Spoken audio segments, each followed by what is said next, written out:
नमस्कार, आप देख रहे हैं अर्ली एक्सप्रेस न्यूज़ और मैं हूं अरुण त्रिसल। आज हमारे साथ जुड़ी हैं एडवोकेट अप्पू सिंह, जो स्टेट स्पोक्स पर्सन हैं आम आदमी पार्टी की। और आज जो विशेष चर्चा हम करने जा रहे हैं वो कश्मीरी पंडितों की टारगेट किलिंग और जम्मू रिजर्व कैटेगरी एम्प्लॉइज़ के ऊपर होगी। ये चर्चा जो है बहुत ही इम्पॉर्टेंट है। सभी को इस चर्चा को जो है गौर से सुनना चाहिए।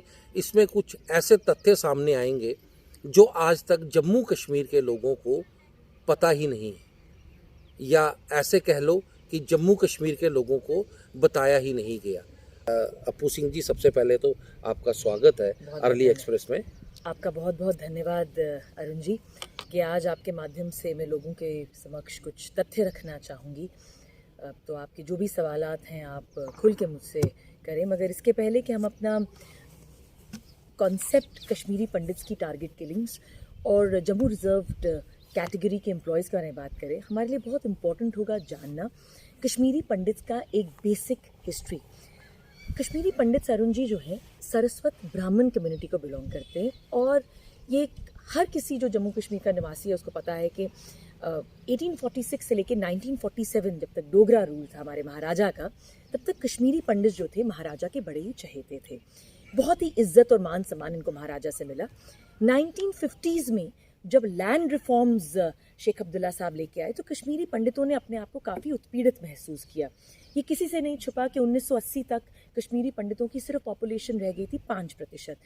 19 जनवरी 1990 को किस ढंग से उनका पलायन हुआ, किस ढंग से उनका एक्सिडस हुआ, ये भी किसी से नहीं छुपा है। मगर ये बड़े शर्म की बात है कि आज तक सरकार के पास कोई भी स्पेसिफिक डेटा नहीं है। अगर मैं आपके समक्ष कुछ रिपोर्ट्स रखूं तो 2010 में जम्मू एंड कश्मीर की गवर्नमेंट ने कहा था कि 808 पंडित फैमिलीज हैं जो कश्मीर में हैं, और अभी तक हमारे पास कोई डेटा नहीं है कि कितनी कश्मीरी पंडित फैमिलीज जो हैं वापस आके रिहैबिलिटेट हुई।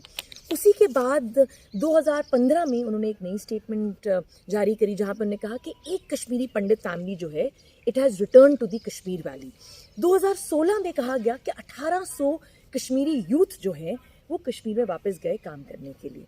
The tragedy of Jammu and Kashmir is कि आज तक हमारे पास कोई भी सरकारी वाइट पेपर नहीं है जिसमें ये बताया जाए कि आफ्टर ऑल कितने कश्मीरी पंडित जो थे 1990 के पलायन के टाइम में कितने लोगों की किलिंग्स हुई, कितने लोग माइग्रेट हुए, कितने लोगों को वहाँ से भागना पड़ा।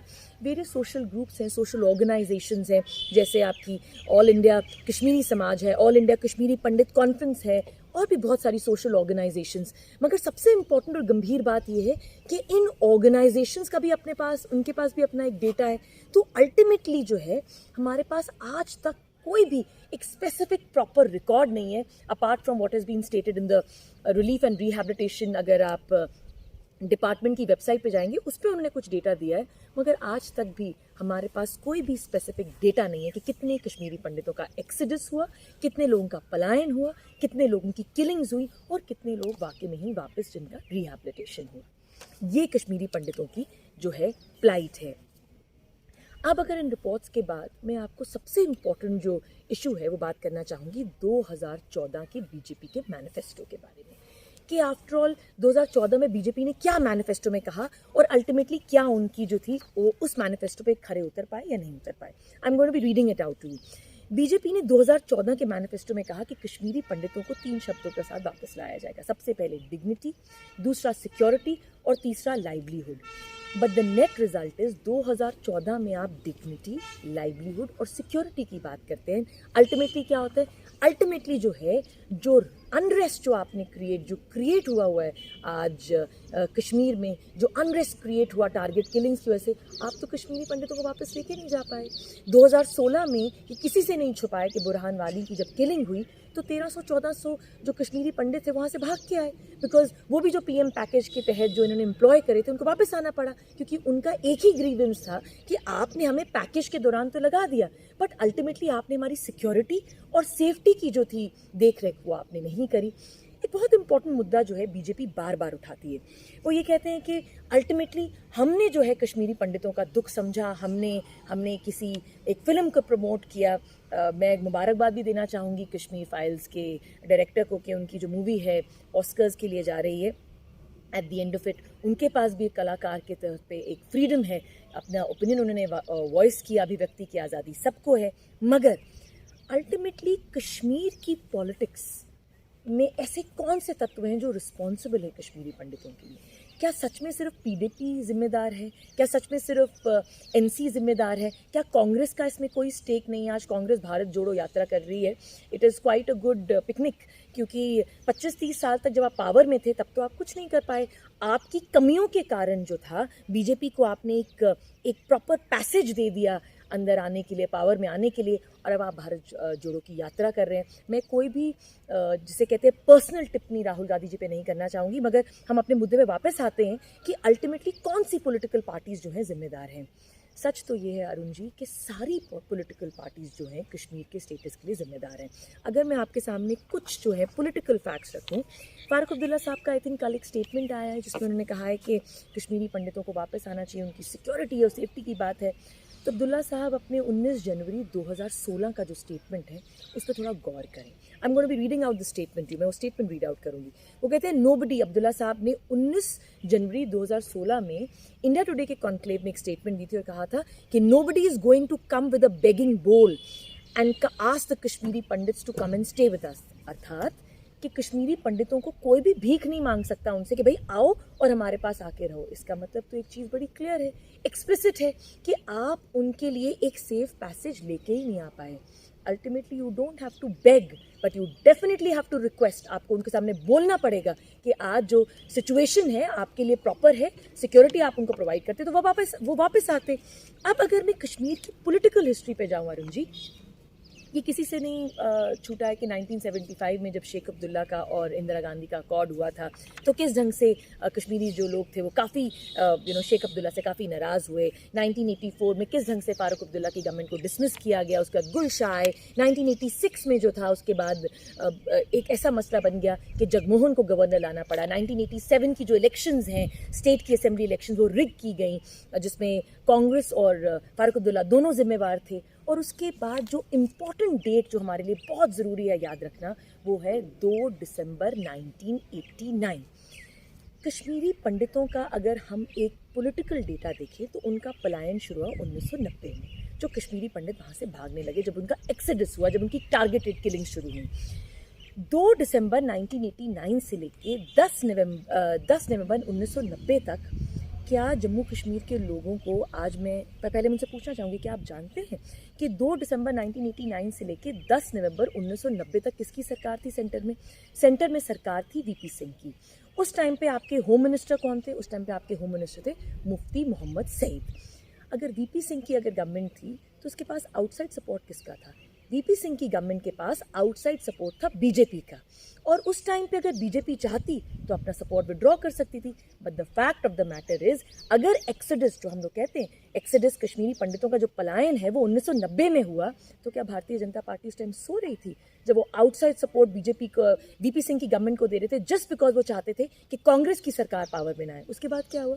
उसके बाद अल्टीमेटली वीपी सिंह की गवर्नमेंट जब गिर गई तो उन्होंने किसी तरह से कोशिश करी कि जॉर्ज फर्नांडिस को भेजा जाए और जगमोहन को भेजा जाए, बट अल्टीमेटली 1990 में दोनों को जो था मई में वो रिमूव कर दिया गया। And the fact of the matter Arun Trisal ji is कि कोई भी, हर सरकार कश्मीरी पंडितों की हालात के लिए रिस्पॉन्सिबल है। वो सरकारें जो चुप रहीं, चाहे उसमें वो कांग्रेस थी, वो सरकारें जिन्होंने बाहर से सपोर्ट दिया वीपी सिंह की गवर्नमेंट को, वो भी रिस्पॉन्सिबल थी। जॉर्ज फर्नांडिस भी उतने ही रिस्पॉन्सिबल थे जितने कि जगमोहन रिस्पॉन्सिबल थे।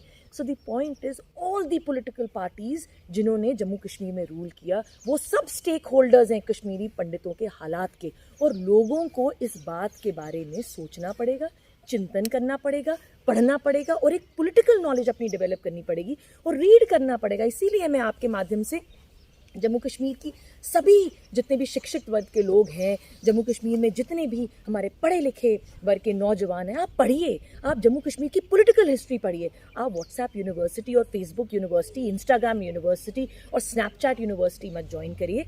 आप तथ्यों को देखिए और आप देखिए कौन सी पॉलिटिकल पार्टी रिस्पॉन्सिबल थी इन कश्मीरी पंडितों की सिचुएशन के लिए। नेक्स्ट जो इम्पोर्टेंट पॉइंट अरुण जी जो मैं आपके समक्ष रखना चाहूँगी वो टारगेट किलिंग्स को रखना चाहूँगी। देखिए, एलजी साहब का एक स्टेटमेंट रिलीज होता है 11 जून 2022 को। 11 जून 2022 को एलजी साहब एक स्टेटमेंट रिलीज करते हैं। वो कहते हैं terrorism, I am reading it out to you, मेरे सामने पूरे डेटा और फैक्चुअल पोजीशन है। वो कहते हैं terrorism is on it's last leg in the Kashmir valley. आप इस तरह का स्टेटमेंट दे देते हैं 11 जून को। If terrorism is on it's last leg in the Kashmir valley, तो आप एक्सप्लेन करिए कि अभी जो मैं नाम आपके सामने रखूंगी इन लोगों की डेथ के बारे में, और ये लोग जो शहीद हुए वहाँ पे, उसको आप क्या नाम देंगे? Are these not targeted killings? जनवरी 29, 2022 में अली मोहम्मद गनई जो थे वो मारे गए। मार्च 9 को समीर अहमद भट्ट मारे गए। 10 मार्च को समीर अहमद मल्ला मारे गए। 21 मार्च को तजमुल मोहिद्दीन दर मारे गए। 26 मार्च को इशफाक अहमद मारे गए। अप्रैल 4 को जो थे विशाल कुमार मारे गए। 13 अप्रैल को सतीश कुमार सिंह मारे गए। 12 मई को राहुल भट्ट मारे गए। 25 मई को अमरीन भट्ट मारी गई। 2 मार्च को मोहम्मद याकूब दर मारे गए। 12 मार्च को शबीर अहमद मीर मारे गए। उसी 12 मार्च को मुख्तार अहमद मारे गए। 15 अप्रैल को मंजूर अहमद बांगरू मारे गए। 17 मई को रंजीत सिंह मारे गए। 18 अप्रैल को सुरिंदर सिंह मारे गए। मई 13 को रियाज अहमद ठोकर मारे गए। 24 मई को सैफुल्ला कादरी मारे गए। 31 मई को रजनी बाला मारी गई। 2 जून को विजय बेनीवाल मारे गए और 2 जून को ही दिलकुश कुमार जो एक लेबरर थे बिहार से, वो मारे गए। तो अगर टेररिज्म अपने अंतिम चरण में है, तो आप इस तरह की टारगेटेड किलिंग्स को कैसे एक्सप्लेन करेंगे? दूसरी बहुत इंपॉर्टेंट बात, हर बार ये जो जम्मू कश्मीर की जो सिक्योरिटी एजेंसीज हैं, वो एक जो है एक पर्यायवाची शब्द वो लेके आई हैं टेररिस्ट के लिए। वो कहती हैं कि दे आर हाइब्रिड और part time terrorist. TRF hybrid हो गई, पार्ट टाइम हो गई। द फैक्ट इज़, अगर आपको ये हाइब्रिड लग रही थी, ये पार्ट टाइम टेररिज्म लग रहा था, तो आपको 2 साल लग गए द रेजिस्टेंट फ्रंट जिसे टीआरएफ कहते हैं, जिसका खुद डीजीपी साहब ने कहा था कि 2019 में इनका ऑनलाइन जो है रिक्रूटमेंट हो रहा है कराची से। आपको 2 साल लग गए इस संगठन को अल्टीमेटली एक टेररिस्ट ऑर्गेनाइजेशन घोषित करने में under the UAP of 1967। The fact of the matter is 4000 Kashmiri Pandit जो है पीएम पैकेज के तहत काम कर रहे थे। आपकी जिम्मेवारी बनती है उनको सिक्योरिटी, उनको सेफ्टी प्रोवाइड करने की। अब जहाँ पे बात होती है terrorism on it's last leg, आप एक्सप्लेन करिए कि हम जम्मू कश्मीर के डीजीपी ने नवंबर 2022 में एक स्टेटमेंट दी कि अभी भी 83 फॉरेन टेररिस्ट ग्रुप्स और 54 लोकल टेररिस्ट ग्रुप्स जो है आज भी जम्मू कश्मीर में। तो आप इसको किस ढंग से एक्सप्लेन करेंगे? देयर इज़ अ डेटा जो बड़ा ही कैटेगोरिकली कहता है कि आज भी जो है टीआरएफ जो संगठन है, दी रेजिस्टेंट फ्रंट जो संगठन है, आज भी वो लोगों को रिक्रूट कर रहा है। और एमएचए की रिपोर्ट है जहाँ पे उन्होंने एक एनुअल डेटा रिलीज किया और उन्होंने कहा कि भाई 2022 में मैक्सिमम नंबर ऑफ जो मिलिटेंट्स हैं वो रिक्रूट गए टीआरएफ में। आपने अपनी लैक्सिटी से 2 साल लगा दिए इस ऑर्गेनाइजेशन को एक टेररिस्ट ऑर्गेनाइजेशन घोषित करने में, और उसका रिजल्ट आपके सामने। रजौरी किलिंग्स जहाँ पे 7 लोग मारे गए, 11 लोग इंजर्ड हुए, और उनकी कीमत क्या है? 10 लाख रुपए की राशि और एक सरकारी नौकरी। अरुण जी, मुझे ये बोलते हुए बहुत ही दुख होता है that we as a society have denigrated. हमें ना तो दुख का मतलब समझ में आता है, ना ही हमें एम्पैथी पता है। हमारे अंदर अब संवेदना नहीं रही। कभी भी कोई इंसान मारा जाता है, हम जाते हैं, जितने फेसबुक और जितने भी सोशल मीडिया चलाने वाले लोग हैं वो रिप लिख देते हैं, रेस्ट इन पीस। आप जो लोग मरते हैं जिसके घर से, उनके घर वालों से जाके पूछिए कि कैसा लगता है जब आपकी ज़िंदगी का एक हिस्सा जो है अल्टीमेटली अपनी आखिरी सांसें ले रहा होता है। आपके पास उसका कोई जवाब नहीं होता। अल्टीमेटली हम क्या करते हैं, द सिक्योरिटी फोर्सेस वहाँ पहुँच जाती हैं अपनी रीच चढ़ाने। ऑफ कोर्स वो बहुत ही बेहतरीन काम कर रही है, मैं सिक्योरिटी फोर्सेस के बारे में कुछ भी नहीं करूँगी, मगर एलजी एडमिनिस्ट्रेशन, उनकी ब्यूरोक्रेसी, सेंटर में बैठी हुई सरकार को ये सोचना होगा कि ultimately we can't live in denial. हमें एक्सेप्ट करना होगा कि जम्मू कश्मीर में टारगेट किलिंग्स की प्रॉब्लम है और हमेशा से रही। अब डांगरी विलेज की अगर अरुण जी अगर बात की जाए, तो सबसे बड़ी बात इसमें ये है कि रजौरी में आपके जो हीरो जिन्हें मैं मानती हूँ बालकृष्ण जी जो थे, एक बीडीसी मेंबर थे, जिसे हम कहते हैं विलेज डिफेंस कमेटी। मुझे नहीं पता कि मैं आपके ज़रिए लोगों को बताना चाहूँगी कि VDCs का जो कॉन्सेप्ट था वो जम्मू की 10 डिस्ट्रिक्ट्स में 1990s में लाया गया। 1998-1999 तक रजौरी में कोई भी जो थी VDC नहीं बनाई गई थी। मगर क्यों बनाई थी? क्योंकि सवारी नाम का रजौरी के पास एक गाँव था। इस गांव में जो थी 1997 में किलिंग्स हुई थी। उसके बाद उन्होंने रजौरी में जो थी एक VDC कमेटी बनाई। अब ये जो VDC कमेटी है अरुण जी, इसका उन्होंने डेटा अब नाम चेंज कर दिया, उसका नाम अब उन्होंने रख दिया village defence guards. The fact of the matter is कि DGP भी कहते हैं कि हमने जो विलेज डिफेंस गार्ड्स हैं उनको हमने काफ़ी सशक्त करना है। मेरा सवाल है बीजेपी में बैठे हुए, सेंटर में बैठे हुए सभी महान गणमान्य व्यक्तियों से कि आपके पास रिपोर्ट थी 2022 में जहाँ पे बड़ा कैटेगोरिक था कि भाई आपकी AK राइफल्स जो है, pistols, carbine, grenades, IED, sticky bombs, ये सारे जो हैं ड्रॉप किए जा रहे हैं जम्मू, कठुआ, सांबा में। तो आपने इतना लाइटली क्यों लिया? आप इन किलिंग्स को अवॉइड भी कर सकते थे। Rajouri Poonch is a very sensitive area, आप तब भी कोई स्टेप्स ले सकते थे। अब आपने ये VDGs जो बनाए हैं, जो विलेज डिफेंस गार्ड्स बनाए हैं, अब आप कहेंगे कि आप उनको हर महीना जो मेन हेड होगा उसको 4500 रुपये पर मंथ मिलेगा और बाकी लोगों को 4000 रुपये मिलेगा। The fact of the matter is आपने VDCs में भी तो SPOs लगाए 1500 रुपये की, जिसे कहते हैं एक मंथली ऑनरेरियम पे। उसके बावजूद भी तो आपकी किलिंग्स हुई। मैं ये नहीं कहती कि आपने VDCs को या विलेज डिफेंस गार्ड्स को सशक्त नहीं करना है, मगर अल्टीमेटली अगर विलेजर्स को ही अपने लिए खड़ा होना पड़ेगा और बंदूकें चलानी पड़ेंगी तो आपकी सिक्योरिटी एजेंसीज क्या कर रही हैं? तो आपका जो डेटा जो आपकी जो सिक्योरिटी एजेंसीज कलेक्ट करती है उस पर आप लोगों ने क्या काम किया? Ultimately state is a welfare state, आपने लोगों की भलाई के लिए सोचना है। और इन्हीं VDCs के बारे में एक बड़ा एक article I think Arun ji 2 दिन पहले इंडियन एक्सप्रेस और हिंदू में लिखा गया था, जिसमें उन्होंने बड़े बेहतरीन तरीके से कहा था कि VDCs और विलेज डिफेंस गार्ड्स एक बेटर जो है, एक अच्छे ढंग से लोग अपने आप को गार्ड तो कर पाएंगे। मगर 2016 में एक डेटा रिलीज किया गया था गवर्नमेंट के तहत, जहाँ पे उन्होंने कहा था कि 27,924 सिविलियंस जो थे, 4,248 VDCs इन कमेटीज़ में जो थे इनकॉर्पोरेट किए गए और इन्हीं के अगेंस्ट 221 FIRs लॉन्च थी, 23 मर्डर के FIRs रजिस्टर्ड थे, 7 रेप मैटर्स रजिस्टर्ड थे और 15 जो थे एक्सटॉर्शन के मैटर्स जो थे कहीं ना कहीं VDCs के अगेंस्ट लगे थे। सभी लोग एक बराबर नहीं होते हैं। गांव वाले आफ्टर ऑल अपनी प्रोटेक्शन के लिए कुछ ना कुछ तो करेंगे, मगर आज ये बड़ी बदकिस्मती की बात है कि गांव वालों को इसलिए अपनी प्रोटेक्शन के लिए खड़े होना पड़ रहा है क्योंकि सरकार ने उनके लिए अहम स्टेप्स नहीं लिए, जिसे कहते हैं Arun ji, and that is perhaps the tragedy of Jammu and Kashmir. तो अप्पू सिंह जी, आप क्या समझती हैं कि जो PM पैकेज कश्मीरी पंडित्स के लिए दिया गया था, कितना कारगर जो है या कितना फेल जो है वो साबित हुआ? देखिए, PM पैकेज के बारे में ना, इसके पहले कि मैं बात करूं, मैं आपको एक डेटा दूंगी PM पैकेज को रिलेटेड। देखिए, 2 PM पैकेजेस जो है जम्मू कश्मीर में लाए गए। एक आपने लाया 2005 में और दूसरा एक हमारा PM पैकेज आया ड्यूरिंग मनमोहन सिंह की गवर्नमेंट के तहत और दूसरा PM पैकेज आया ड्यूरिंग हमारे मोदी साहब जी की लीडरशिप के अंदर। इसके पहले कि मैं उन दोनों PM पैकेजेस पे जाऊं, मैं सबसे पहले आपको MOS की एक रिपोर्ट दूंगी। Union minister of state for home Nityanand Rai ने एक डेटा रिलीज़ किया। वो कहते हैं, उन्होंने एक स्टेटमेंट दी। ये स्टेटमेंट जो आई 13 दिसंबर 2022 को आई और इस स्टेटमेंट में कहा कि 2639 गवर्नमेंट जॉब्स और 6000 ट्रांजिट अकोमोडेशन जो हैं कश्मीरी पंडितों को दी गई हैं। वेसू एक बड़ा ही फेमस ट्रांजिट अकोमोडेशन है। आप ज़रा जाके उस अकोमोडेशन की हालत देखिएगा। 6-6, 7-7 लोग जो है एक कमरे के मकान में लिटरली स्टफिंग उनकी की गई है। इसी टाइम पे MOS ने एक स्टेटमेंट रिलीज़ करी कि 7 सितंबर 2021 में जो है हमने जी एक पोर्टल बना दिया कश्मीरी पंडितों के ग्रीवेंस के लिए।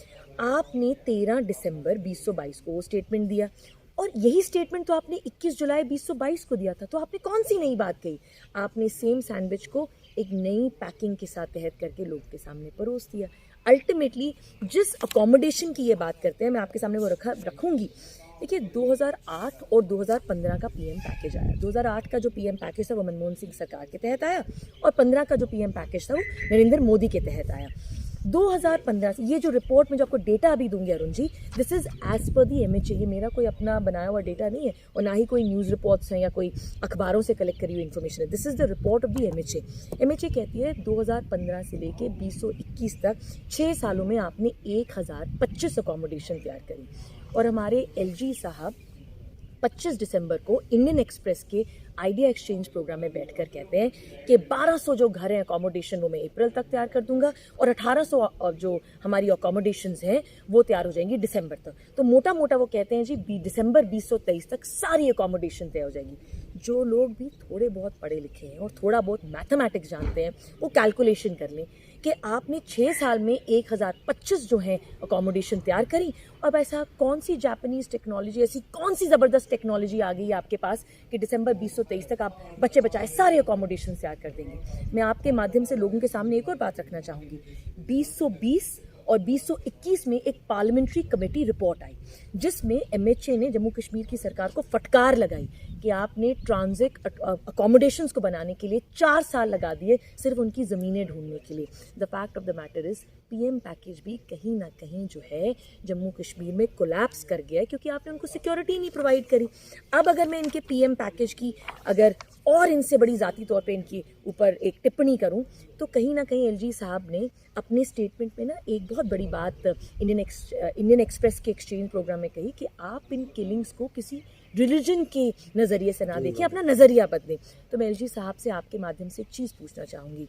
आप एक बड़े प्रतिष्ठित जो हैं एक सीट पे बैठे हैं LG साहब, आप एक बड़े गणमान्य व्यक्ति हैं, बड़े माननीय व्यक्ति हैं। आप जब इतनी प्रतिष्ठित सीट पे बैठेंगे तो लोग आपसे सवाल पूछेंगे, आपकी निंदा भी की जाएगी, आपको प्रश्न भी पूछे जाएंगे। 2022 में एक RTI लगाई गई। उस RTI में कहा गया कि 60,489 Hindu families, 2,609 Muslim families and 1,729 Sikh families जो हैं, ये सारी फैमिलीज जो था एज पर दी पार्लियामेंट्री स्टैंडिंग कमेटी रिपोर्ट के तहत वो कहते हैं कि ये सारी फैमिलीज जो थी कहीं ना कहीं ये माइग्रेट करी। तो LG साहब एक्सप्लेन करें कि अगर ये टारगेट किलिंग्स किसी रिलीजन को लेके नहीं है तो आपने मुसलमानों के लिए क्या किया जो फैमिलीज वहाँ से जिन्हें कश्मीर से निकलना पड़ा, आपने उन सरदार फैमिलीज के लिए क्या किया जिनको कश्मीर से निकलना पड़ा। और सबसे बड़ी बात अरुण जी, जिस PM पैकेज का ये बार बार जिस बारे में बार बार ये कहते हैं कि जी हमने कहीं ना कहीं लोगों को वापस आके रिहेबिलिटेट किया, तो उस पर वो आंसर दें, वो जवाब दें कि 2008 से लेकर 2022 तक, ये इनकी अपनी की रिपोर्ट है, वो कहते हैं इन्होंने 14 साल लगा दिए 5,000 लोगों को नौकरियां देने में। 14 साल अरुण जी। उसके ऊपर वो कहते हैं जी एम्प्लॉयर एम्प्लॉय का एक नॉन ट्रांसफरेबिलिटी क्लॉज जो था PM पैकेज के तहत साइन होता था, क्योंकि हमारी LG एडमिनिस्ट्रेशन और क्योंकि जम्मू कश्मीर में आज तक 2014 के बाद कोई भी इलेक्शन, असेंबली इलेक्शन हुई नहीं, क्योंकि ना तो लेजिस्लेचर डिसीजन ले पाई ना ही एग्जीक्यूटिव डिसीजन ले पाई। आज ये जो PM पैकेज की जो ट्रांसफरेबिलिटी क्लॉज के जो ये लोग जिन्होंने ये ट्रांसफरेबिलिटी क्लॉज साइन किया है, ये लोग आज कैट के सामने गए हैं किसको चैलेंज करने, SRO 412 के रूल 6 को चैलेंज करने कि भाई आप हमारे को ये नॉन ट्रांसफरेबिलिटी क्लॉज के ये डेंजर से बचाएं, क्योंकि अगर हम वहाँ पे जाएंगे तो हमें गोली मार दी जाएगी। सबसे बड़ी बात क्या बोलते हैं अरुण जी, एक RTI 2022 में फाइल की गई जिसमें लोगों ने सेंटर की गवर्नमेंट से पूछा कि अब मिनिस्ट्री ऑफ होम अफेयर्स से पूछा कि आप हमें बताइए कि कितने कश्मीरी माइग्रेंट्स जो हैं आपने जो है the exact number of Kashmiri migrants जो रिहेबिलिटेट हुए कश्मीर में।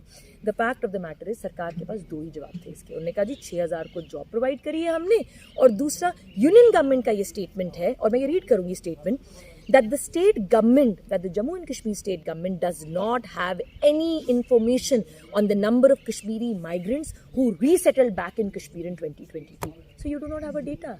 That's the tragedy. और सबसे बड़ी बात, दुख की बात यह है कि आपने कहीं ना कहीं इतने सारे पैकेजेस लाए जी। अगर मैं उन्हीं पैकेजेस की 1990 से बात शुरू करूँ, 1990 में आपका ब्रॉड रिलीफ मेजर्स लाए, आप स्पेशल पैकेज लेके आए 1996 में, 1997 में एक नया एक्ट लेके आए, सेल ऑफ प्रॉपर्टी जो डिस्ट्रेस्ड लोग थे उनके लिए।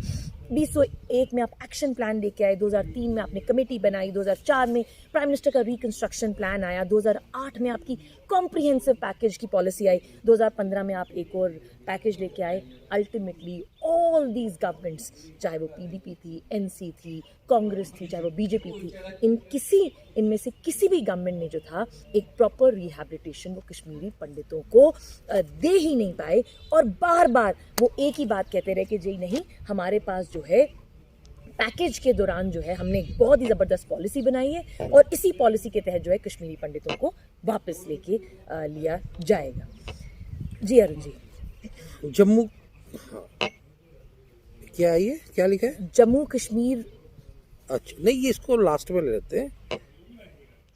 इसको हम करेंगे, ये कैटेगरी कर रहे हो ना आप, रिजर्व कैटेगरी की बात जी कर रहे जी जी जी। हो? अच्छा, मैं एक्चुअली अरुण जी आपका जो नेक्स्ट पॉइंट है वो मैं लेके जाना चाहूँगी जम्मू कश्मीर, जम्मू की रिजर्व्ड कैटेगरी एम्प्लॉयज़ के तहत, कि किस ढंग से जम्मू रिजर्व कैटेगरी एम्प्लॉयज़ के साथ गलत हो रहा है। मैं अब इस इंटरव्यू को रैप अप करने के पहले 2-3 चीज़ें रखना चाहूँगी। सबसे पहली बात, सरकार कहती है कि हमारे में 3,000 से लेके 3,500 शेड्यूल कास्ट कैटेगरी के लोग हैं जिनको हमने कश्मीर में हमने वैली में लगाया। 2,500 लेटर्स जो हैं कुछ 2 दिन पहले रविंदर रैना जी के बीजेपी ऑफिस में सबमिट की गई, जहां पे इन रिजर्व कैटेगरी एम्प्लॉयज़ ने कहा आप हमें कश्मीर में वापस मत भेज दीजिए, हमें मार दिया जाएगा, हमारे पास सिक्योरिटी नहीं है, हमारे पास सेफ्टी नहीं है। आपने जो हमारे लिए ट्रांजिट अकोमोडेशन बनाई, एक तो आपकी अकोमोडेशन सेट नहीं है और जो अकोमोडेशन हैं वो भी सेफ नहीं है। इसीलिए इन रिजर्व्ड कैटेगरी एम्प्लॉयज़ की 2 मांगें हैं। पहली, एक तो आप हमारी सैलरी रिलीज करिए और दूसरा आप हमारे लिए ट्रांसफर पॉलिसी बनाएं। अब एलजी साहब 20 दिसंबर 2022 को एक स्टेटमेंट दे देते हैं। वो स्टेटमेंट में उसमें वो बड़ा प्रॉपर्ली रिलीज करते हैं कि भाई अल्टीमेटली जो है अगर आप काम नहीं करेंगे तो आपको पैसे नहीं मिलेंगे। अगर आपने इसी तरह की निंदनीय स्टेटमेंट देनी थी, बात तो बड़ा लॉजिक का है कि अगर आप काम नहीं करेंगे तो आपको पैसे नहीं मिलेंगे काम के, मगर इनकी सिचुएशन जो है लोगों से परे है। इन जम्मू रिजर्व कैटेगरी एम्प्लॉयज़ की आपको समझना होगा, अगर एलजी साहब अल्टीमेटली इनका दुख समझना ही नहीं चाहते थे, उनके अंदर संवेदना ही नहीं थी, तो आपने 20 अक्टूबर 2022 में 7 मेंबर की जो कमेटी बनाई जिसने डिसाइड करना था ट्रांसफर पॉलिसी के बारे में इन लोगों की, तो this means it was an I wash.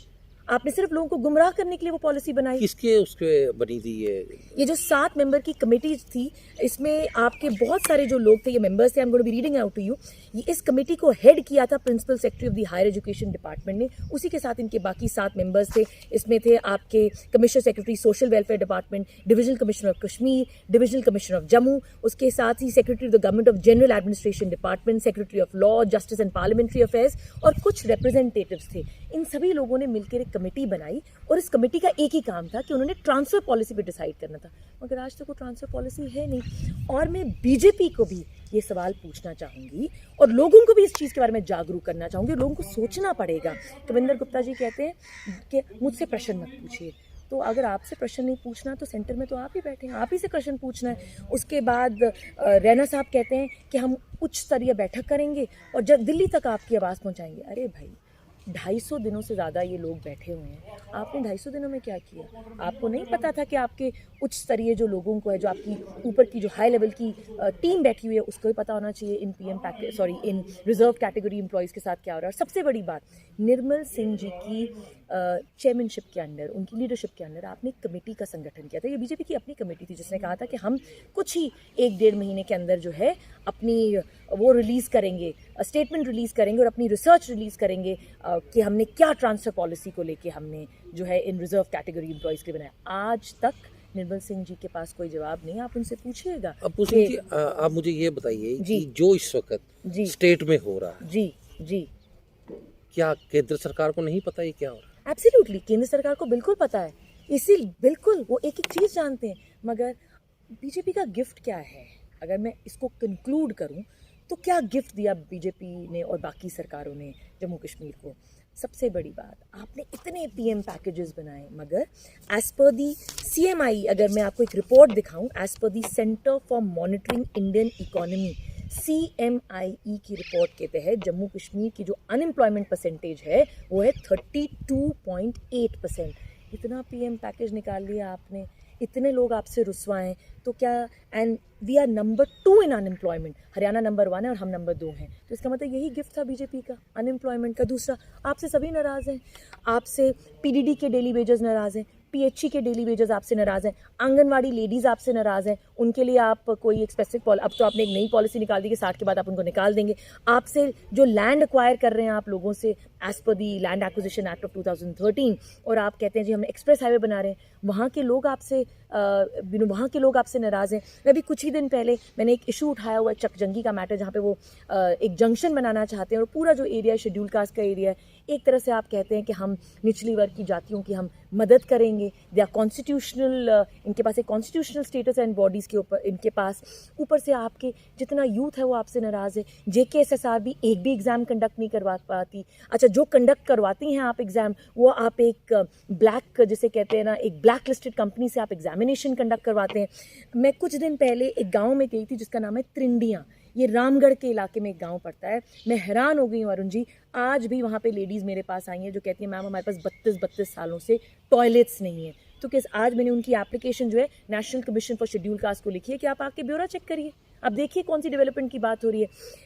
प्रधानमंत्री जिसे कहते हैं आवास योजना अर्बन, अभी 2 दिन पहले डेली एक्सेल से में एक बड़ी ज़बरदस्त रिपोर्ट थी कि 11,000 एप्लीकेशंस आपकी पेंडिंग है अंडर द प्रधानमंत्री आवास योजना, वो भी अर्बन की। कोई तकरीबन 8,000 एप्लीकेशन आपकी पेंडिंग है कश्मीर में और 4,000 एप्लीकेशंस आपकी पेंडिंग है जम्मू में। तो कौन से विकास की बात करते हैं आप?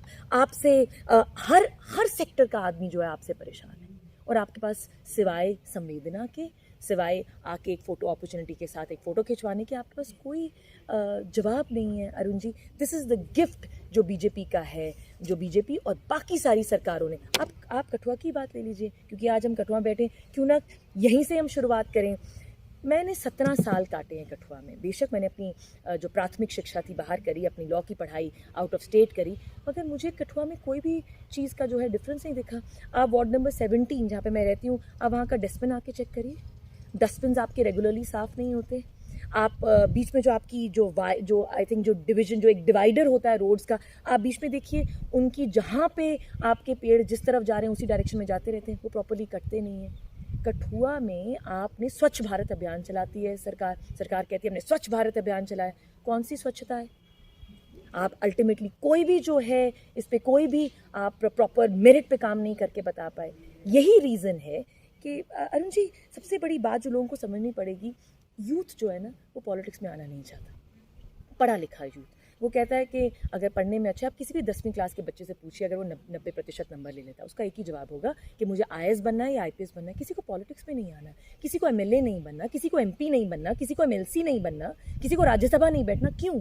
क्योंकि पॉलिटिक्स लोगों के मन में एक मंशा बैठ गई है कि पॉलिटिक्स गुंडों के लिए, पॉलिटिक्स गुंडागर्दी के लिए, पॉलिटिक्स के लिए या तो आपको मसल पावर चाहिए या तो मनी पावर चाहिए। ये जो सोच है, आई थिंक अब जाके केजरीवाल की जो गवर्नमेंट है वो बदलेगी, क्योंकि केजरीवाल सरकार में, अगर आप दिल्ली में देखें, पंजाब में देखें, पढ़े लिखे लोग हैं, अपनी डिग्रीज करके आए हैं। केजरीवाल जी खुद जो हैं एक बहुत ही जिसे कहते हैं बहुत ही मेहनत करके एक हरियाणा के एक छोटे से एरिया से निकल कर कहाँ उन्होंने IIT क्लियर किया, कहाँ मैग्सेसे अवार्ड जीता, उन्होंने किस ढंग से जो है मार्गदर्शन किया। और आज वो लोगों को अपील करते हैं यूथ को कि आप आइए। अगर सारा पढ़ा लिखा यूथ IAS IPS बन जाएगा, सारा पढ़ा लिखा यूथ अमेरिका कनाडा सेटल हो जाएगा, तो यहाँ के गटर कौन साफ करेगा?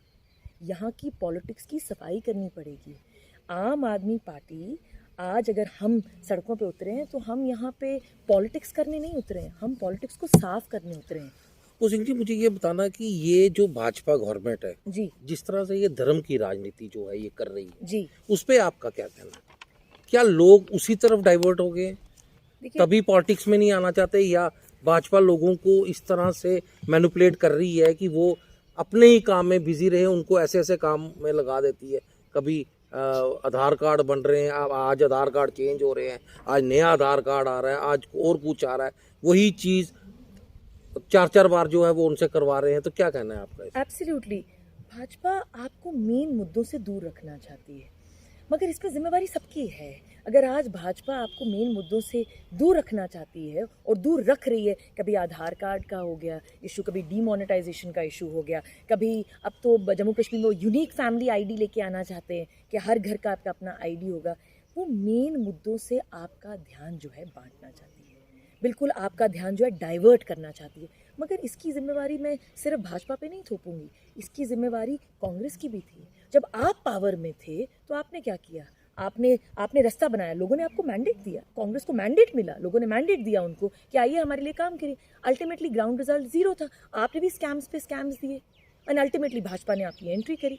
लोगों को समझना होगा अरुण जी कि पॉलिटिक्स आपकी, आज विवेकानंद जी की एक बहुत बड़ी, जिसे कहते हैं birth and, if I am not mistaken, आज उनकी आज बहुत इंपॉर्टेंट डे है विवेकानंद जी को लेके। और मैंने आज ही सुबह विवेकानंद जी का एक कोट पढ़ रही थी जिसमें वो कहते हैं कि हमने अपना मुकद्दर खुद बनाना है। हर आदमी अपना मुकद्दर खुद बनाएगा। कैसे अपना मुकद्दर सही बनाएगा? अपनी सोच से। आपको अपनी सोच जो है खुली रखनी पड़ेगी, आपको देखना पड़ेगा अपने आसपास। आप घर बैठे या किसी चाय की दुकान पे बैठे लड़ाई झगड़े नहीं कर सकते, या व्हाट्सएप पे या फेसबुक पे एक दूसरे के साथ गाली गलौज नहीं कर सकते, बुलिंग नहीं कर सकते। अगर कोई भी पॉलिटिकल पार्टी जम्मू कश्मीर के लिए काम करना चाहती है तो उसको ग्राउंड पे उतरना पड़ेगा और अपना काम दिखाना पड़ेगा। अगर आज मैं आम आदमी पार्टी के प्रवक्ता के तौर पर आपके साथ बैठी हूँ तो मैंने तो प्रोफेसर भीम सिंह जी के साथ बहुत साल काम किया। अगर मैं चाहती तो अपना पहला पॉलिटिकल एलिजियंस जो था बहुत साल पहले ही ले सकती थी। आखिर क्या वजह बनी मेरी आम आदमी पार्टी को ज्वाइन करने की? क्योंकि आम आदमी पार्टी ने पॉलिटिक्स का मतलब चेंज किया है। आपको एग्जीक्यूशन दिखाना पड़ेगा। देखिए, कठुआ में बहुत सारे एमएलएज आए, बहुत सारे एमपीज आए, आप मुझे बताइए, मुझे कोई काम ही नहीं दिखा आपका। अल्टीमेटली आपका कूड़े के डब्बे वहीं के वहीं हैं, आपकी जो स्ट्रीट लाइटिंग है वो भी प्रॉपर्ली नहीं चलती है, आपके जो डिवाइडर्स हैं उनके ऊपर जो आपने घास वास जो आपने पेड़ लगाए हैं उनकी ग्रूमिंग तो करिए, उनको ढंग से काटिए तो सही। गली गली में प्रधान बना दिए उन्होंने, गली गली में प्रधान बना दिया आपने। जितने प्रधान बनाने हैं, आपकी जो सोच है वो आप करिए, but ultimately you have to execute. इसीलिए मैं आपके माध्यम से लोगों को और एलजी एडमिनिस्ट्रेशन को भी ये कहना चाहूँगी, और लोगों को, जो लोग मुझे सुन रहे हैं उनको ये कहना चाहूँगी कि कश्मीरी पंडितों के मुद्दे को आप आसानी से ना लें। आप इसको सिर्फ एक फ्रंट पेज न्यूज़ बनाकर ना रखें। The LG administration will have to think. आप एक वाइट पेपर रिलीज़ करें, आप हमें बताइए कितने लोगों को आपने रिहैबिलिटेट किया, कितने लोगों को आपने नौकरियां दी, कितने लोगों की आपने सिक्योरिटी प्रोवाइड करी। और दूसरा, जम्मू रिजर्व कैटेगरी के जो एम्प्लॉयज़ हैं उनके लिए ट्रांसफ़र पॉलिसी निकालिए आप, और अगर आपसे नहीं बनती तो आप बोलिए, आप झांसे मत रखिए। क्योंकि अल्टीमेटली चाहे वो ट्रांसफ़र पॉलिसी है, चाहे वो पीएम पैकेज के एम्प्लॉयज़ है, चाहे वो नॉन पीएम पैकेज के एम्प्लॉयज़ है, वो आप सबसे किसी ना किसी चीज़ की तो उम्मीद रखते हैं। और अगर आपसे ये चीज़ नहीं होती तो कराइए इलेक्शन, लोगों को जागरूक होने दीजिए और let the people decide the mandate, और डिसाइड करने दीजिए। अब आप लोगों को, मैं ये एलजी एडमिनिस्ट्रेशन और बीजेपी सरकार दोनों को कहना चाहूँगी, आप लोगों को गुमराह करना बंद कर दीजिए, क्योंकि इतिहास गवाह है और इतिहास आपको कभी माफ़ नहीं करेगा। ना कश्मीरी पंडित माफ़ करेंगे, ना जम्मू कश्मीर के डोगरे आपको माफ़ करेंगे। अच्छा अपू सिंह जी, मुझे एक चीज़ पूछनी है आपसे। मैं भी, अब मेरी एज भी जो है इस वक्त आई 46-47 हो गई है। मैंने आज तक जी अपनी लाइफ में कभी भी गवर्नर के खिलाफ नारेबाजी नहीं देखी, और आज ये हालात हैं कि इनके गवर्नर के खिलाफ भी जो है लोग इतने नाराज़ हैं कि उनके खिलाफ भी जो है नारेबाजी की है। हमने सक्सेना साहब को भी देखा, हमने जगमोहन जी को भी देखा, जितने गवर्नर यहाँ पे रहे हर एक को देखा। पर ऐसा क्या है कि लोग ये जो मनोज सिन्हा के खिलाफ जो है रोज़ नारेबाजी जो है? उसका एक बहुत बड़ा कारण है, सिन्हा साहब जो है एक बहुत ही प्रतिष्ठित व्यक्ति हैं, उनको पॉलिटिकल बहुत ही नॉलेज है, काफ़ी मंझे हुए हैं वो। उनका एक पॉलिटिकल पीछे जो, अगर आप देखिए, उनकी एक पॉलिटिकल हिस्ट्री बड़ी स्ट्रॉन्ग है। मगर ultimately politics is about deliverance. आपको डिलीवर करना पड़ेगा। अगर लोग आपकी निंदा कर रहे हैं, अगर आपसे आक्रोश जाहिर कर रहे हैं, तो कहीं ना कहीं आप में कोई खामियां हैं। आपको चिंतन करना पड़ेगा उन खामियों का। आप आके, आप डेली वेजेस से मिलते हैं, आप उनको स्टेटमेंट देते हैं कि हाँ जी हम देखेंगे। अल्टीमेटली उनको, आप उनके लिए कोई भी आप एक प्रॉपर रेगुलराइजेशन पॉलिसी नहीं निकालते। क्या लगता है आपको, सेंट्रल गवर्नमेंट इसके पीछे है? एब्सोल्युटली, उन्हीं के इशारों पे ये सब हो रहा है। देखिए, वकालत में ना जितने भी लोग, जो वकील मुझे दोस्त सुन रहे हैं, जो बच्चे वकालत की पढ़ाई कर रहे हैं, उस पर हमारा एक बड़ा ज़बरदस्त एक शब्द होता है जिसे कहते हैं मेंस रियास, जिसे कहते हैं इंटेंशन। अगर आपकी इंटेंशन है, अगर आपकी मंशा है, तो कोई भी पॉलिसी आराम से बनेगी। The problem with the centre government और एलजी साहब के साथ एक ही प्रॉब्लम है कि वो लोगों को वादे कर देते हैं। अभी मेरी कुछ दिन पहले कुछ आंगनवाड़ी लेडी से बात हो रही थी, वो कहती है मैम हमने अपॉइंटमेंट ली थी एलजी साहब से 2-3 महीने पहले। एलजी साहब ने कहा था मैं 15 दिन में आपको जो है इन्फॉर्म करूंगा कि आपके अगेंस्ट हमने क्या जो है स्टेप्स लिए हैं आपके फेवर में। Ultimately net result zero. आपने एक नई जो है पॉलिसी निकाल दी फॉर दी आंगनवाड़ी वर्कर्स, और नेट रिजल्ट फिर से आपका ग्राउंड वर्क ज़ीरो है। तो इसलिए अगर आपके प्रश्न का संक्षिप्त में जवाब दूं, एलजी साहब से लोग इसलिए नाराज़ हैं क्योंकि एलजी साहब ने अपनी कथनी और करनी में बहुत अंतर रखा। जो वो कहते हैं वो करते नहीं। वो कहते हैं 15 दिन में हो जाएगा, 1 महीने में पॉलिसी आएगी, एंड अल्टीमेटली उनको उनके अंदर वो संवेदना ही नहीं है कि उनको एक डिसीजन लेना है। नहीं, क्या लगता है आपको कि वो करना चाहते हैं और सेंटर से उनको इजाज़त ना मिलती है? देखिए दोनों चीज़ें हैं, but LG the governor is a constitutional post. LG साहब जो हैं वो भारत के संविधान के तहत एक बड़े ही प्रतिष्ठित व्यक्ति हैं। आपको you have been given a very what do I say, you are actually on a constitutional post. आपके पास एक कॉन्स्टिट्यूशनल दर्जा है। तो अब सेंटर आपको अलाउ करे नहीं अलाउ करे तो फिर तो आप अपनी पोस्ट के साथ इनजस्टिस कर रहे हैं। अच्छा, एक चीज़ आजकल मैं और देख रहा हूँ जी कि भाजपा वाले जो हैं जी वो भी एलजी साहब के खिलाफ जो है वो नारेबाजी कर रहे हैं और गो बैक के नारे लगा रहे हैं, एलजी साहब गो बैक, एलजी साहब गो बैक। मुझे क्या, मैं अपनी सोच बताता हूँ, क्योंकि मुझे ऐसा लग रहा है कि शायद अब भाजपा वालों ने अपने जो ये कार्यकर्ता है उनको ये आदेश दे दिया कि एलजी साहब के खिलाफ गो बैक के नारे लगाओ और लोग जितने भी उनके खिलाफ हो यहाँ पे हम नए एलजी साहब को जो है वो लेके आए। क्या लगता है? देखिए ये बात आप बिल्कुल सही कह रहे हैं। कहीं ना कहीं बीजेपी को इस वक्त पता है कि उनका जो ग्राउंड रिपोर्ट है ना जम्मू कश्मीर में वो काफ़ी ख़राब है। लोग आपसे नाराज़ हैं, चाहे वो डेली वेजेस हो, आंगनवाड़ी वर्कर्स हो, यूथ हो, JKSSB से तो बहुत ही नाराज़ है। आप कोई एग्ज़ाम नहीं कंडक्ट करवा पाए। अब इससे बचने के लिए देखिए ये लोग राजनीति करना बहुत अच्छे ढंग से जानते हैं। इनके लिए राजनीति वर्चस्व की लड़ाई है। They want to be in power. इन्होंने काम नहीं करना है, एग्जीक्यूशन नहीं चाहिए किसी भी इन लोगों को चाहिए पावर, इनको वर्चस्व में रहना है। और उसको बनाने के लिए वो किसी भी तरह का पैंतर अप्लाई करेंगे। और उनका जो बेस्ट जो तरीका है वो यही है कि भाई किसी तरीके से आई वॉश लोगों को थोड़ा एक अंधेर नगरी में रखें और लोगों को ये बताएं कि नहीं जी हम काम कर रहे हैं, हम भी आपके साथ हैं, हम भी एलजी गवर्नमेंट के अगेंस्ट हैं। द फैक्ट इज़ बीजेपी के जो मेन हेड लीडर्स हैं यहाँ पे, जो टॉप लीडर्स हैं जम्मू कश्मीर में, क्या वो सेंट्रल गवर्नमेंट के साथ एक अपॉइंटमेंट नहीं ले सकते? क्या वो प्राइम मिनिस्टर के साथ एक मीटिंग नहीं कर सकते? क्या वो इंडिया के होम मिनिस्टर के साथ मीटिंग नहीं कर सकते? उनको नहीं बता सकते कि सर इस ढंग से हमारे डेली वेजेस की परेशानी है, इस ढंग से हमारी आंगनवाड़ी लेडीज़ हमसे परेशान है, रहबरे खेल के जो लोग हैं वो परेशान है, हमारे से जो लैंड एक्विजिशन को लेकर काफ़ी लोगों के मसले हैं। क्या एक वाइट पेपर निकाल के एक मीटिंग बुला के क्या ये सारे पॉइंट्स नहीं रखे जा सकते? एलजी साहब अपना काम करें, आपकी सेंटर में सरकार है, आप भी पूरा अपनी पूरी प्रतिष्ठा के साथ, अपनी नेक मन के साथ अपना काम करें। मगर सच तो ये कि ये अपना कर्म करना नहीं चाहते, ये अपनी ड्यूटी करना नहीं चाहते। और मुझे ना आज इस इंटरव्यू को रैप अप करने में साहिर की एक बड़ी ज़बरदस्त जो है लाइन याद आ रही है। वो कहते हैं मुझे बिल्कुल पक्का याद नहीं कि साहिर साहब ने ही लिखी है किसने, मगर बड़ी बेहतरीन लाइन है उन्होंने लिखी। वो कहते हैं ले दे के अपने पास एक नज़र ही तो है, ले दे के अपने पास एक नज़र ही तो है, तो क्यों इस ज़िंदगी को किसी और की नज़र से देखें। इसीलिए मैं इस लाइन के तहत सभी लोग जो मुझे सुन रहे हैं इस वक्त, आप लोगों के साथ आम आदमी पार्टी की प्रवक्ता के तौर पे भी आपसे एक अपील करना चाहूँगी, और एक जम्मू कश्मीर की आम नागरिक और पढ़ी लिखी एक वकील के नाते भी आप लोगों को अपील करना चाहूँगी। आप अपनी जिम्मेवारी खुद लें, आपको अपनी डेस्टिनी खुद बनानी पड़ेगी, अपना दिशा निर्देश खुद करना पड़ेगा। जो लोग आप MLAs बनाएंगे वही आपके लिए जो है आपका भविष्य निर्धारित करेंगे। जो लोग आप MLCs भेजेंगे वही आपके लिए जो एक दिशा निर्देश तय करेंगे। इसीलिए आप उन लोगों को पावर में लेके आएँ, उन लोगों को आप असेंबली में बैठाएं, उन लोगों को आप आगे लेके जाएं जो वाकई में ही आपकी ज़िंदगी ग्रास रूट लेवल पे चेंज करना चाहते हैं। उन लोगों को नहीं जिनका नज़रिया सिर्फ दो ही चीज़ों की तरफ है, एक पैसे पे और दूसरा वर्चस्व की लड़ाई। एक आखिरी सवाल आपसे। आपने बात की कि जब VP सिंह की सरकार थी जी, बाहर से सपोर्ट थी बीजेपी जी, तो क्या लगता है कि बीजेपी कश्मीरी माइग्रेंट्स, जब कश्मीर से ये माइग्रेंट हुए कश्मीरी, जी, कितनी बीजेपी इसमें जिम्मेदार है?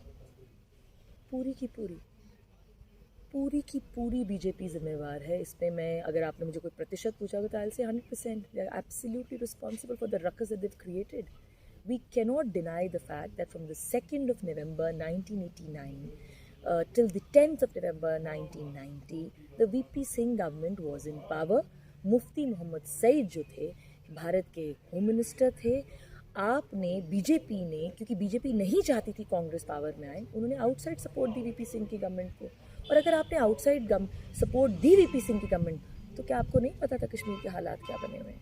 क्या आपको नहीं पता था 1987 में रिगिंग कैसे हुई है? क्या आपको नहीं पता था कि जगमोहन जी कितने लोग जो थे जगमोहन गवर्नर के अगेंस्ट थे? अगर एक्चुअली दुख की बात तो ये है अरुण जी कि कहीं ना कहीं जगमोहन जी भी जो है वो टारगेट बन गए। मैं कितने लोग जानते हैं कि जगमोहन एक ऐसे गवर्नर थे जिसको कांग्रेस ने भी भेजा, और जगमोहन एक ऐसे गवर्नर थे जिसको बीजेपी ने भी भेजा, और अल्टीमेटली अपना पलड़ा झाड़ के वो कह देते कि नहीं जी जगमोहन जो थे उन्होंने बहुत गलत काम किया वीपी सिंह की उसके तहत। इसीलिए जो था जब वीपी सिंह की गवर्नमेंट के बाद जो था उसी के दौरान जो था एक तरफ से उन्होंने क्या किया, इन्होंने जगमोहन जी को भेज दिया, और उसके बाद साथ ही साथ जो थोड़ी बहुत सफाई करने इन्होंने भेज दिया जॉर्ज फर्नांडिस को।